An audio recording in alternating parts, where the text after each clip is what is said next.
Chanro Zerni Jangamsa, Jor Tuition, Yella Jimmy Panzo Jala Soran de Gordier Toban Power Shinji Lo Nyarjambur Sordan Nimi Jan on the Monum Jimborgadia Pakar Targam Santo Shermardor Tomba Tuje Jan Laki Shamsar. The supreme, profound and subtle Dharma is rarely encountered even in hundreds of thousands of eons. Now we have the opportunity to see, hear and uphold it. May we realize the true meaning of the Tathagata's teachings.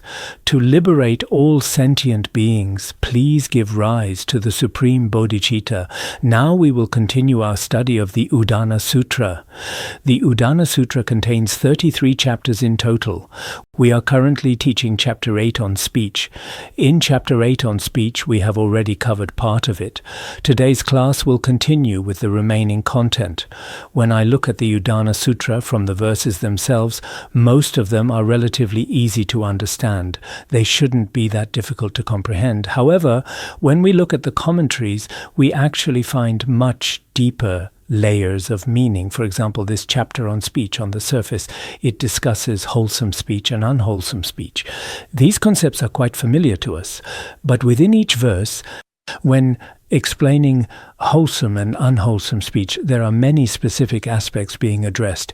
So the wholesome and unwholesome speech we normally discuss have further dimensions, deeper and broader meanings.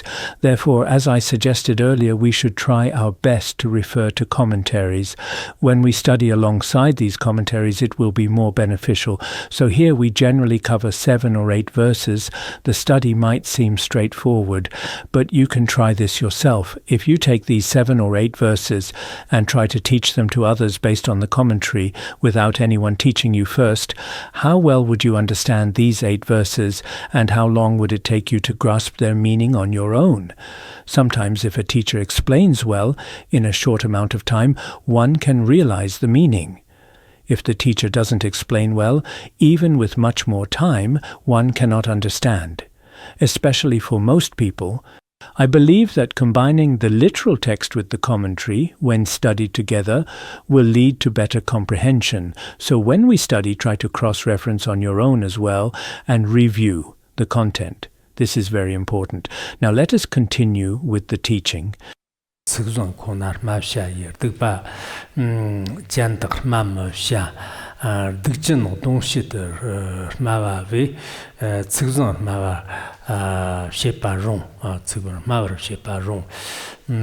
One should speak only wholesome words and not speak sinful speech. Harsh words harm people, while kind words are truly appropriate. The source of this teaching is mainly this story. At that time in Shravast, there were some women who were rather rough in temperament. They often loved to speak harshly. They frequently not only scolded but also cursed monastics and Brahmins. At that time, many people suffered from their curses. Afterwards, many developed aversion toward them. Then, in response to this situation, the Buddha taught the following 2 verses. The meaning is this: one should speak only wholesome words. No matter what circumstances we find ourselves in, we must speak what? Speak wholesome words, as we will discuss later. The main meaning of wholesome words here is not merely pleasant-sounding words or simply avoiding harsh speech. That is called wholesome speech. Rather, both the meaning is wholesome and the words are wholesome. Wholesome words mean that when others hear them, there is no barrier or discomfort, and the meaning is connected to your liberation and to your spiritual accomplishment. Such wholesome words should be spoken. And what should we not speak? We should not speak sinful speech. Sinful speech refers to what we commonly discuss: harsh speech, divisive speech, lying and idle chatter, these 4 kinds of verbal misdeeds and their many branches. Speech that is cunning, deceitful or selfish in nature, all belong to sinful speech. In any circumstance, we should do our best to use speech that is virtuous. Of course, some people may appear to speak pleasantly, but actually use sharp words that wound others. It may sound like, "Oh, you look so good, you are so wise, you are such a remarkable person," but actually, from another angle, they're implying you're not a kind person, and so on. There are such cases. Then, if one speaks harsh words, harsh words harm both oneself and others in this life and future lives. So harmful speech should not be spoken. Wholesome speech actually accumulates merit and is beneficial to both oneself and others. One kind word wins people's hearts. As the ancients often said, one kind word wins hearts, half a harsh word harms oneself. Speaking even half a harsh aggressive word damages both self and others. So when we speak, this is actually a principle that remains true now, will remain true in the future, and was true in the past. Because the best tool for human interaction and the tool for communication is language. If language is used skillfully, then interpersonal relationships will also be good. Moreover, in the Buddha's teaching of the 6 perfections and 4 means of attraction, among the 4 means, pleasant speech is specifically taught. To gather other beings, pleasant speech is very important. If we don't speak pleasantly and constantly use wounding language, as Mifam Rinpoche said, in the treatise on the modes of a ruler, and as it's also said in the ancient text Compendium of 5 Lamps, a sharp blade cutting flesh can heal, but harsh words wounding people leave lasting hatred. If a sharp blade cuts your flesh, that wound can heal. For example, if we undergo surgery, after 5 or 6 months it may heal. But when someone speaks harshly to you and abuses you, that scar can never be remedied. Many people, because of something said early on, a single statement, some hurtful words, can never forget it for their entire life, including nowadays the words between parents, between husband and wife, or the words between parent and child. Because one party carelessly said something, it becomes a permanent barrier or the cause of conflict. Especially people nowadays are particularly, how should I put it, indeed, just one sentence, saying one thing, and the other person immediately develops a tremendous wound in their heart. This wound never heals, and they brood over it. They always remember this resentment. As a result, the worst relationships between people are caused by language. So generally, people in ancient times often said one should not speak in certain ways. Including during the Ming Dynasty, some scholars and notable figures all said, generally speaking, one should not use negative language. When we speak normally, there's no positivity in it. This can't be done. That definitely won't work. Much of this negative language and complaining, blaming heaven and others, this is wrong, that is wrong, this kind of complaining language, and one should not speak words that harm, words that hurt others. Some people, the moment they open their mouth, directly wound others to the core. They're especially skilled at speaking provocative words, and there's also unverified speech, that is, things not yet confirmed, hearsay and rumors. These lead to many problems in the end.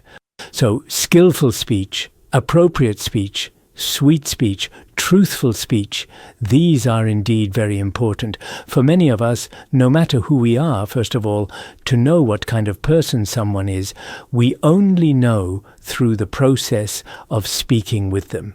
This person's character, their temperament, their wisdom, their level of education, including their character and so on, and even higher, including their Buddhist realization and attainment, all of these are understood through language. So whether with familiar people, unfamiliar people, or strangers, when speaking with them, we need both skillful means and also some careful, cautious speech. So here, the Buddha has already explained this particularly well.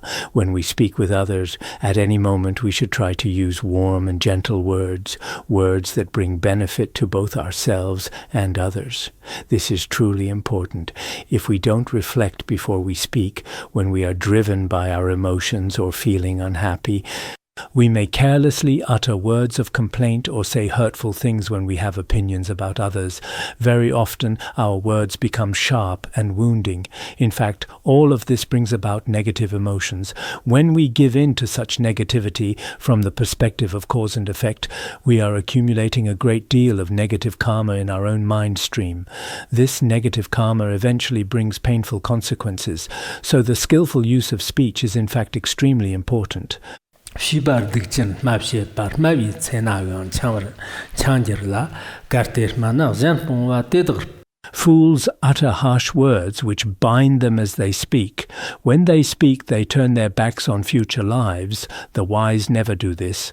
This verse is also a story that connects with what we discussed earlier. It means that fools speak harsh words. Fools cannot see future lives. They only care about the present, or at most think about the consequences of their speech in this life, but generally they are oblivious and speak recklessly. Some never consider at all the impact of their words, nor do they consider the situation. Some things simply shouldn't be said in certain situations, while others should only be said at the right time, but they never pay attention to any of this. Instead, they speak at any time, driven by their mood or thoughts. What they say is mainly harsh speech. As we discussed before, harsh words, the kinds of words the Buddha advised us to avoid, are mentioned in many sutras and commentaries. But here we can summarize them into the 4 types of speech we talked about earlier. Those are the 4 main kinds. When a fool speaks harshly, in the very moment of speaking, they are already falling under bondage. Why do I say this? For example, if I insult someone, if I curse another person, not only do I make them uncomfortable, but as I speak at that moment, my own mind is being trapped by afflictive emotions. Or when I slander someone, it may look like I'm just criticizing them, maybe even with a sense of glee, as if I'm happy about it, but actually my own stream of mind is being tightly bound by these negative words. The foolish simply do not realize this. There is a saying, "Spilt water cannot be gathered up again." Once words are spoken, they cannot be taken back. Even the wise say, "A gentleman's word once spoken cannot be taken back even by a team of horses." Once something is said, even if you ride after it, you cannot bring it back. Once words are put out into the world, many things cannot be undone. After saying such things, the speaker is turning away from future happiness. Generally, we should never speak in such a negative way. If we do, especially if we slander the noble ones or deny the law of cause and effect, or say things rooted in wrong views, we are giving up the possibility of a good rebirth. Because sages, those with true wisdom, understand the consequences of words in this life and the next, as well as the harm caused by negative speech. They see all of this clearly. That is why true sages generally do not say such things. As the Book of Rites says, the wise are careful with their words, for speech arises from the mind. A wise person is especially careful with speech, speaking only at the right time, saying what should be said when it should be said, and never speaking when it is inappropriate. Later on in the Udāna Sūtra, we will also see statements such as, "Do not speak harshly, the speaker creates offenses." That will be discussed later, but for now, it is best not to use harsh or negative words. If we do, it will bring about many harmful consequences in this life and in future lives. In the past, the great Master Jingkong and Master Yingguang often quoted a story from the book Ancient Mirror of Moral Education. The story tells of a man named Zhu Qisheng. He had a very sharp tongue and was especially fond of speaking. He often made fun of people who looked unattractive, saying directly, "Wow, you are so ugly." When he saw people who were poor, he would bluntly point it out. If someone praised others or spoke kindly or did something good, he would think they were just pretending. Whenever he saw someone do something good, he would always say they were being fake, and so on. No matter what happened in front of him, good or bad, he always used negative words to describe it. In the end, when he was old, he developed a disease on his tongue. Eventually it had to be cut with sharp instruments, and he lost more than 1 liter of blood. Over the next 3 years his entire tongue gradually dried up, and he died in great pain. So for some people, their words, even if they are very eloquent, sometimes can bring about many problems. They offend this person and that person carelessly, and in the end bring suffering to themselves in this life and future lives. Recently there was an American named Charlie Kirk, who is one of Trump's most prominent right-wing spokesmen and close friends. He was particularly good at speaking, mainly praising things like gun ownership in America, Israel's killing of Arabs. Many of these things he strongly supported. He thought everyone having guns was great. and he was against some traditional values, saying this was very good.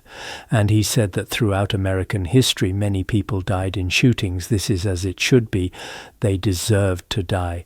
A few days ago, while he was giving a speech at a university, just as he was saying people should rebel and should have guns, he spoke particularly well. His eloquence was particularly good. He was very famous in school when he was a teenager. As a result, someone shot a bullet into his neck. The meaning is, according to others' online analysis, which may or may not be accurate, when analyzing, they said the other party killing him was not entirely to kill him, hitting his heart. He didn't mean that. His meaning was to say, for you, this is your final speech. Finally, in this world, don't speak many irrelevant words, let you shut your mouth, mainly aiming at his throat, making it his last speech, but in the end, possibly hitting some blood vessels, and he died on the spot. So sometimes we cannot say with certainty why something happened this way. Perhaps if he hadn't been so eloquent, he might still be alive. Maybe he would not have died. Maybe he would still be alive, not necessarily dead. Of course, being's karma is very complex.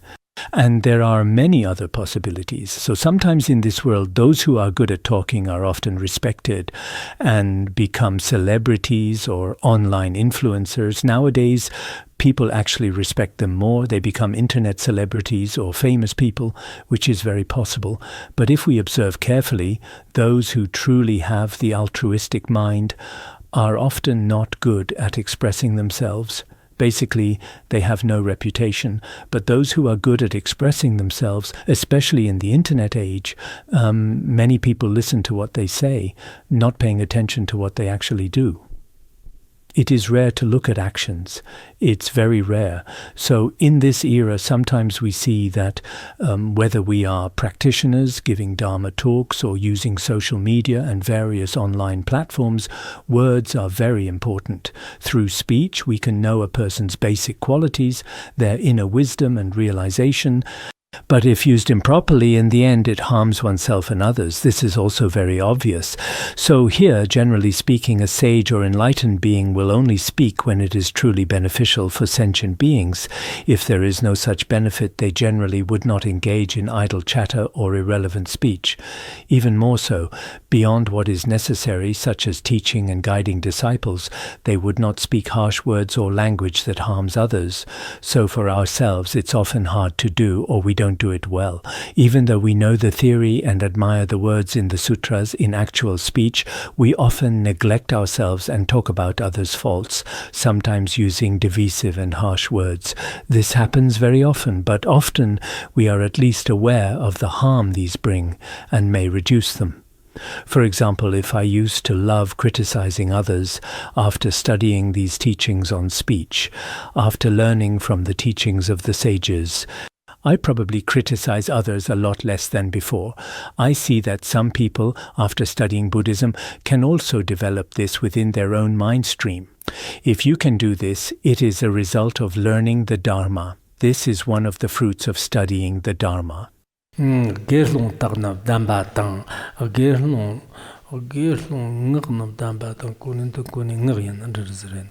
We may need to look up this section later.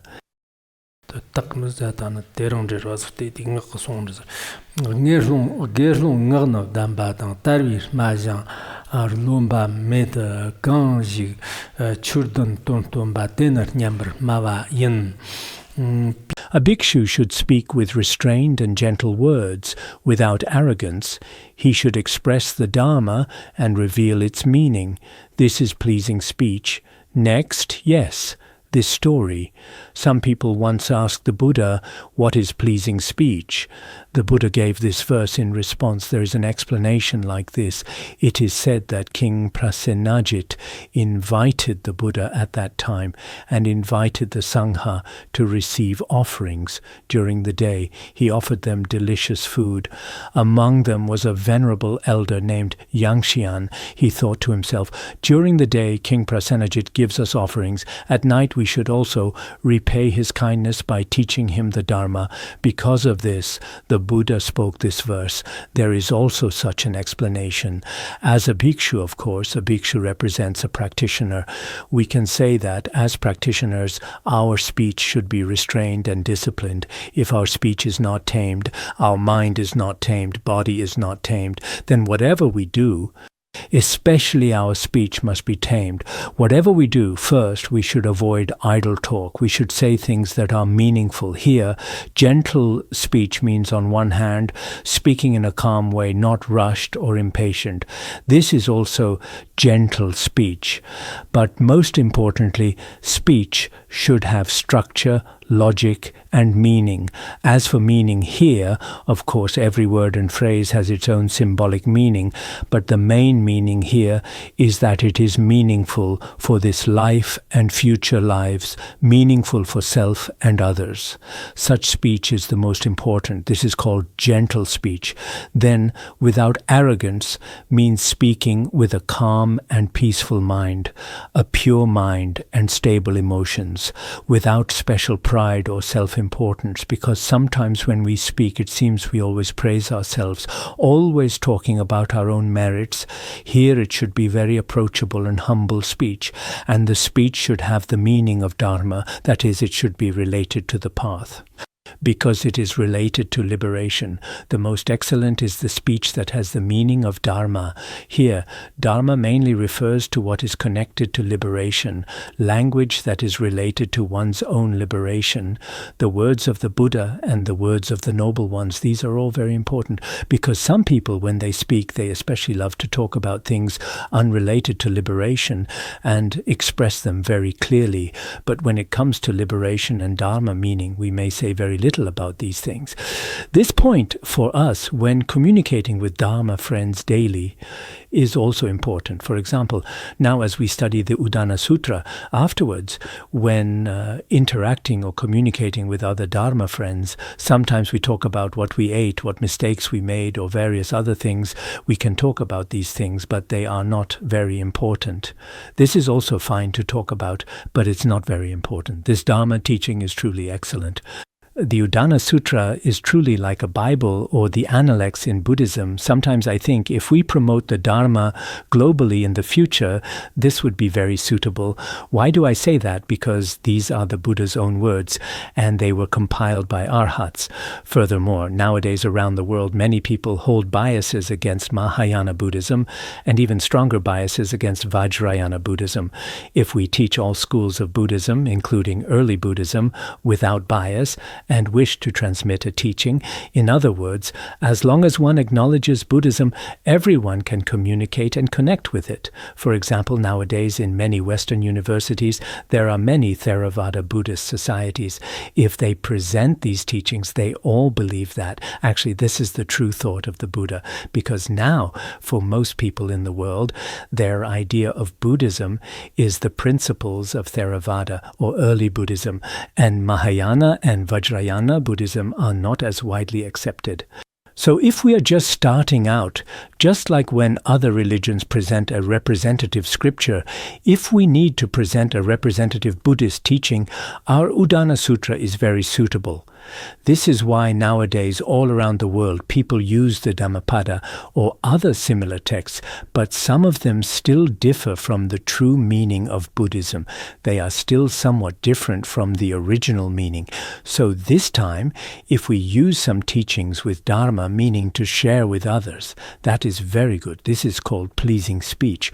What we call pleasing speech may be praising someone to their face or making you feel good, but that may not be meaningful, because some people have a very irritable temperament.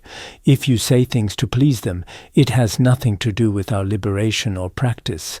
So truly pleasing speech is actually something very meaningful for liberation and Dharma. Otherwise, right now, for example, there was a book called Nonviolent Communication.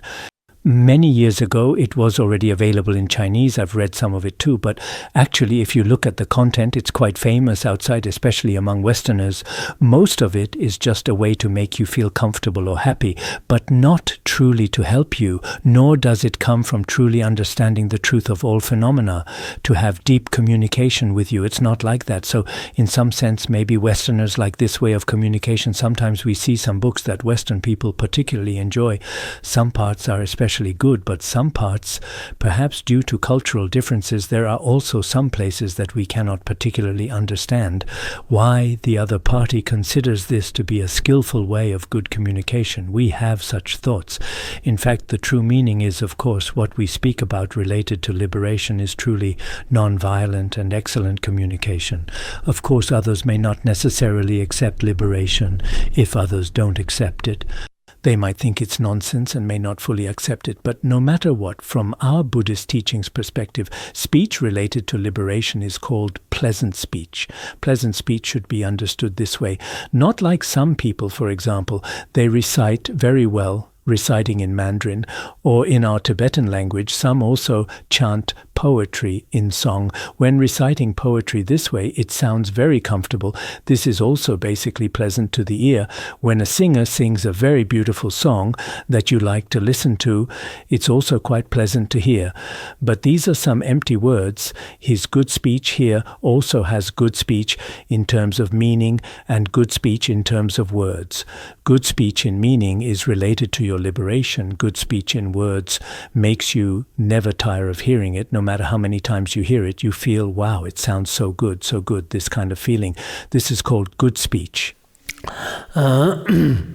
Lagbar mawan chokjin pagbak song nyan ma marnyan mayan terni ba den ma zamba mayan tersamba churma parwa mayan jipa teu. These translations are sometimes a bit difficult to understand. Should we, when it comes time for the exam, give you 4 lines as well and have you translate them? Otherwise, looking at this, you might think it's very simple. But you see, these are not within the scope of our translation. But at that time, for example, we could just place the Tibetan scripture text there from our previous chapters on impermanence and diligence, randomly select a Tibetan verse, and then have you translate it in verse form. Let's see how that goes. We'll see then. Then we'll know your translation level. You see, here it is. This Udāna Sūtra has some 9 Tibetan characters, and then 9 characters, theoretically, 9 Tibetan characters. Translated into 7 Chinese characters is more suitable. But in between, there are 5 characters, then 7 characters, which is not very good either. So if 9 characters become 5 characters, when translating, sometimes these main words won't fit. If they won't fit, there are some difficulties in making choices. If it's 7 characters translated into 5 characters, it would be more suitable, easier. Except for very few words, basically everything can be translated. It's still possible. But 9 characters into 5 characters is sometimes a bit difficult. You see, here it should be 9 characters. The sage says good speech is best, pleasant speech is second, truthful speech is third, non-vulgar speech is fourth. Here, sage refers to the Buddha or his followers, the Shravakas and Pratyeka Buddhas or spiritual teachers. So, when they speak, this good speech is the best. The good speech we discussed below mainly refers to speech without harm. This is the first. Good speech among all our speech is harmless. Speech that harms neither self nor others is first. Then pleasant speech, actually, as we will also discuss below, does not create karma and makes others happy. This truly brings joy to oneself and others. This pleasant speech is second. Then truthful speech is mainly related to liberation. Truthful speech related to this life and future lives. This is the third. The fourth is non-vulgar speech, mainly reasonable speech, also speech that benefits beings. This is the fourth. So generally speaking, our good speech can be included in these 4 types of speech: good speech, pleasant speech, truthful speech, and non-vulgar speech, a total of 4 types. For these 4 types, there are 4 verses below explaining each one. There are also some who believe that sages speak good speech. The sage says good speech is best. It is general that sages speaking good speech is very important. Good speech is divided into 3 aspects. First is pleasant speech, second is unmistaken speech, third is beneficial speech. The commentary also seems to have such a division. Actually, there are 2 ways of dividing it, of course, according to our commentary and verses. First is good speech, second is pleasant speech, third is truthful speech and non-vulgar speech, these 4 types of speech. So no matter what good speech we speak, it's actually included within. If we understand it literally just as we normally understand it, first, speak some good and excellent speech, speech free from 4 faults. Second, pleasant speech, speech that others can listen to and feel comfortable with, speech that doesn't make others feel hurt. Third, not lying. Speaking truthful speech should be related to genuine and real speech. Fourth, non-vulgar speech. As for non-vulgar speech, don't talk about groundless nonsense, useless, particularly vulgar and lowly speech. Some people, as soon as they open their mouths, speak lowly speech, as if it's their natural gift. They're particularly good at speaking about this and that. I remember it should have been about 20 or 30 years ago at that time when I was teaching Tibetan Lamas. There was one person who, during the oral exam, couldn't speak a single sentence, extremely so. Then one time when I was carrying water, he was singing pop songs by the roadside. So I followed him. He didn't hear me. He was just humming and singing there. Wow, he sang very well. His enunciation was also very clear. Later, when he got close to my room's doorway, he saw me, he felt a bit embarrassed and ran away. Later, it seems he eventually left. Sometimes for us humans, our own past life habits also have an influence. Some people particularly love to speak truthful speech, good speech, or pleasant speech. They naturally don't like it much. Some meaningless things or speech contrary to liberation they don't like to speak. And some people, speech related to liberation, they can't speak well or don't want to speak. About other worldly matters, including speech about war, including some current various online complaining speech. This speech they're particularly skilled at, particularly good at speaking. Various situations. So here, from a simple perspective, there can be 2 or 3 ways of dividing this. The first way is what we just discussed. The second way, this good speech is taken as the general speech. Then under good speech are divided 3 types of speech: pleasant speech, truthful speech, and non-vulgar speech. Pleasant speech is related to liberation. Truthful speech is unmistaken, without distortion. The latter one is beneficial speech. There's also this. So this speech was actually already taught by the Buddha elsewhere. Basically, these 4 types of speech related to this at that time. A venerable one also thought the speech the Buddha spoke was very meaningful, and he himself spoke in praise. Later, the Buddha also, according to the speech the Buddha himself had spoken, proclaimed it again here. Some commentaries don't seem very clear about this. There's someone called the wise speaker who established it by praising the Buddha's 4 types of speech. There's also this. And in some other scriptures, no matter what we speak, we must accord with truth. We cannot speak harsh speech. Otherwise, in the past, 2 people had 2 strong oxen for ploughing. In the process of ploughing, eventually the 2 of them, talking and talking, they wanted to compete regarding their oxen's strength. Then they made a wager of 500 gold coins to compete over who would win or lose. In the process of competing at that time, one person, his ox was very strong, but he then said to his incompetent ox, "Quickly go, pull hard." At this time, after the ox heard this, it was very unhappy. It didn't pull seriously. As a result, it lost. Later, this person with this ox repeatedly communicated using some praising speech, and it won back double. In other Buddhist scriptures, even for animals, if we use unwholesome speech to scold them, that has a counterproductive effect. Including in our current world, there's also a book called Messages from Water. It specifically scolds water crystals or apples, and the negative effects are very obvious. If you praise them, the positive power is also very obvious. So this speech is also very important. The reason is here. Next, it says, Tsikde namnar mapsha jang kungib da jang magdong parur nayang not me pi tsikde lakpar marish. Below, these 4 types of speech we just mentioned, one by one, are called the 4 types of praiseworthy speech. Among them, the first praiseworthy speech, what we just mentioned, is good speech. What does good speech mean? When speaking such speech, it does not harm oneself, nor does it harm others. Good speech is like this. This mainly teaches that we should speak the general good speech mentioned above, excellent speech. So if we speak excellent speech, actually it won't harm us in this life or future lives, meaning to oneself, because if you speak well, generally you won't cause yourself various punishments and attacks through speech in this life. These won't come either. In future lives, you also won't create any bad karma, so you won't harm yourself in this life or future lives. At the same time, others are not harmed either, because I speak excellent speech, relying on my speech, causes others to be harmed physically or mentally. They also won't be harmed. So a person with wisdom should speak such loving speech. Buddhist scriptures also say, loving speech is most excellent, it can generate supreme bliss.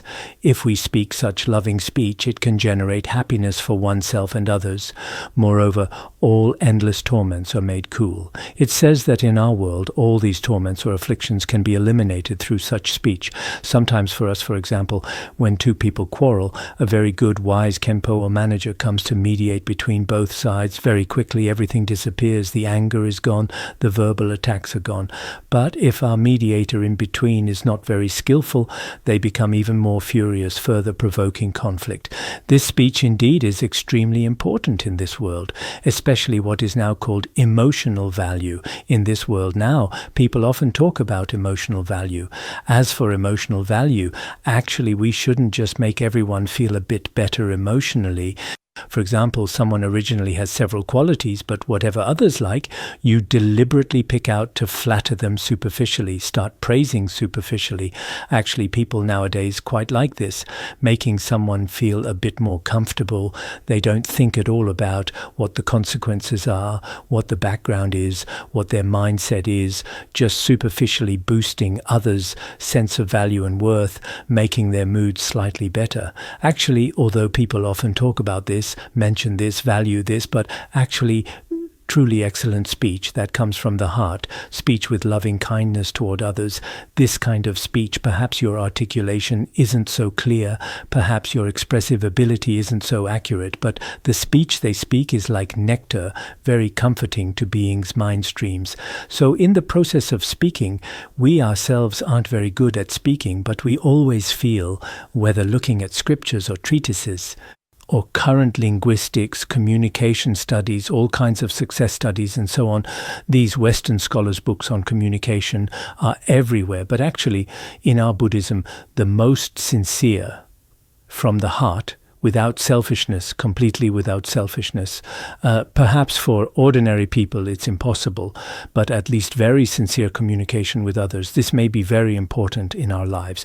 No matter what status a person has, this kind of speech toward people around them, actually sometimes when we see these scriptures and treatises, it's as if we've been in this world for so many years, but sometimes we don't know how to speak. It's as if we've never observed our own speech, saying whatever we want to say. But actually, it's not so. Even with our closest, best parents, friends, relatives in front of them, speech also should be carefully considered. At appropriate times, what should be said, what shouldn't be said, shouldn't be said.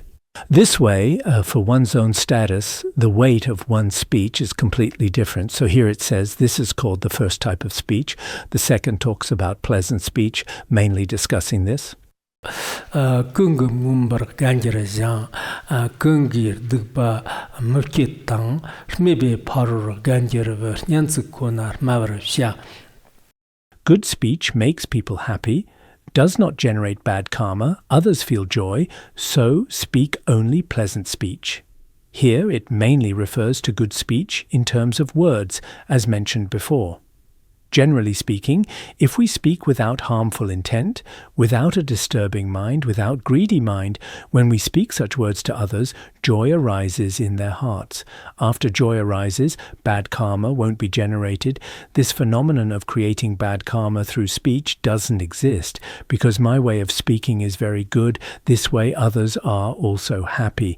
Here, this others are happy mainly means others have a certain recognition of your courage, of your wisdom, before it was about not disturbing their mind, giving rise to joy. Here the courageous are interested in what you say, so we should speak this way, speak only such pleasant speech. Nagarjuna's letter to a friend also says this, and some others, including the Sutra of Mindfulness of the True Dharma, specifically discuss many types of speech, how to communicate with such pleasant speech.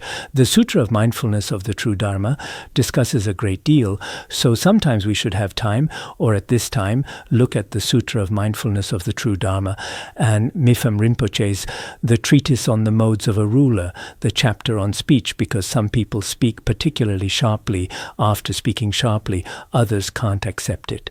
The speech is too harsh, hitting the nail on the head, constantly pointing out others' faults.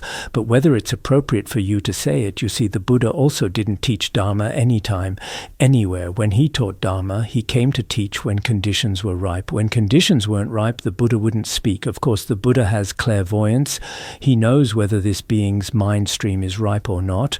Although we don't know whether their mind stream is ripe or not, we don't know. But when we speak to people, it should be at an appropriate occasion, or whether they can accept what I'm saying, what kind of method to communicate with them would be good.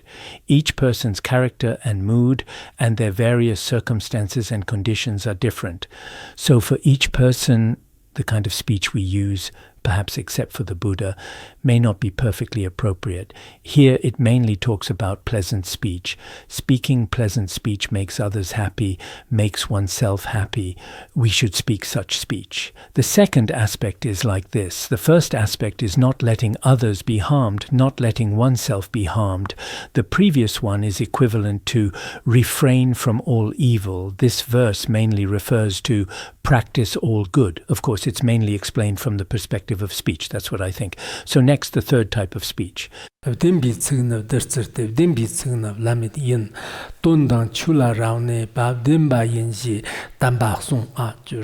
Truthful speech is nectar. Truthful speech is supreme.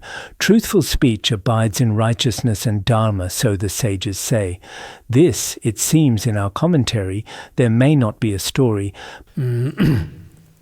but there is one in a Buddha biography. In the Buddha's Jataka tales there is this. Once the Buddha, he took his retinue to the forest. When they went to the forest, suddenly the forest caught fire. When it caught fire, the bhikshus were very panicked, but later the fire didn't come over. After it didn't come, eventually it stopped far away. The bhikshus thought it was because the Buddha was here that the fire didn't come over. Everyone praised the Buddha's merit.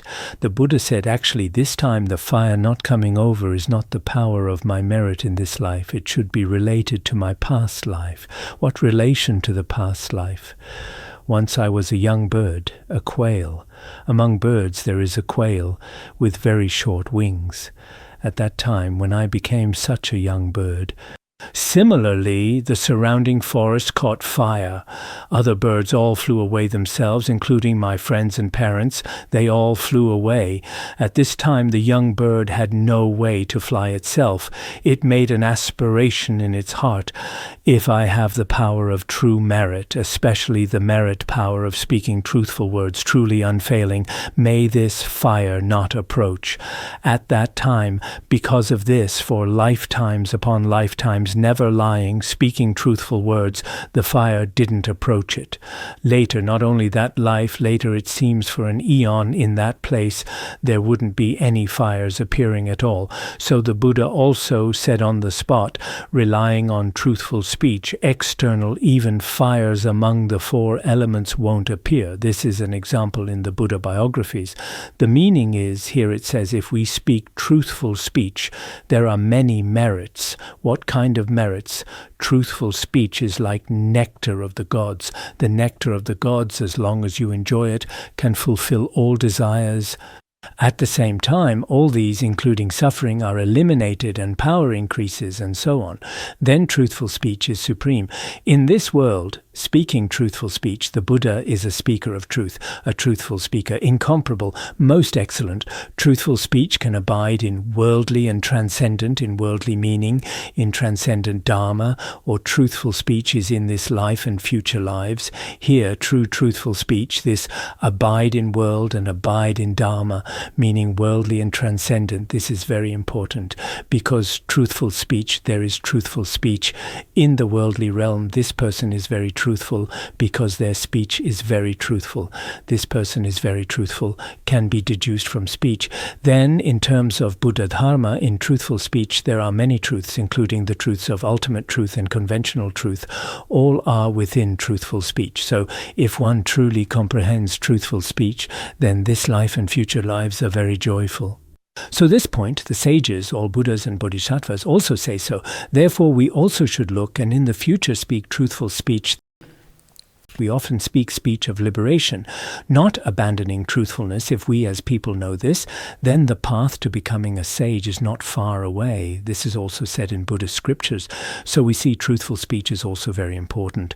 The reason it's important, mainly in this truthfulness, our truthfulness here, as just mentioned before, if in our other some treatises, truthful speech means not lying, not speaking useless speech, speaking rather truthfully, but actually the truthful speech here is not merely this, it also relates to this life and future lives, relates to worldly and transcendent Dharma. This is very important.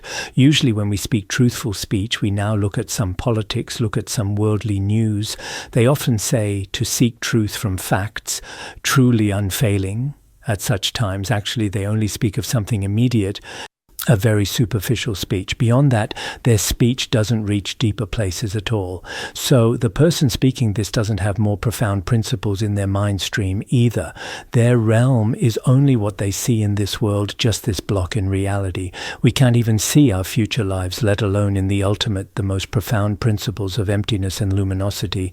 But if we excavate this speech well, within it there is also conventional truth, there is also ultimate truth. So here it talks about speaking truthful speech. Rdungr tamchida rpangwi shir sangye ki na song tsikang demba nyan danjove tsikdev lana me payin. To cut off all being suffering. The speech the Buddha spoke truly leads to nirvana. This speech is most supreme. This is the fourth one just now. The fourth is non-vulgar speech. The meaning is, in order to cut off all being suffering, the Buddha has already taught the 12 divisions of scriptures, etc. All these 84,000 teachings, the speech spoken in the 3 baskets and 12 divisions, the speech they spoke, actually all truly lead to what? Lead toward nirvana. What the Buddha taught has no falsehood, all combine wisdom and skillful means. Such speech in the world is the most meaningful. Actually, we will also have this later.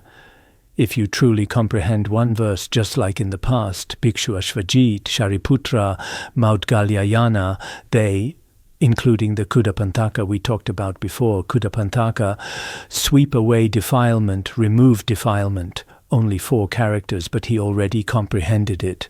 But if we don't comprehend the meaning within, Devadatta could recite all 12 divisions of scriptures, also useless. So for a wise person, later it says, a wise person, if hearing one sentence, can understand 1,000 sentences' meanings. A fool, hearing 1,000 sentences' meanings, but doesn't understand one sentence's meaning. It seems there's this later.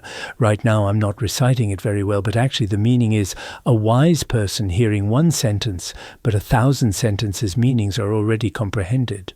A fool, although hearing 1,000 sentences, can't even understand the meaning of one verse, there's no way.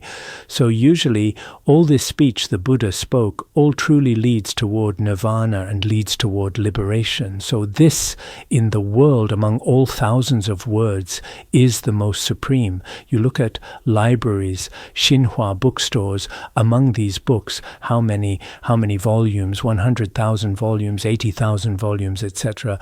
But truly the Buddha's speech is the most valuable, because it's closely related to our being's own liberation. But worldly people, most people don't know at all. The Buddha's speech is so precious. The Buddha's speech is so supreme. So we should not remain in vulgar speech.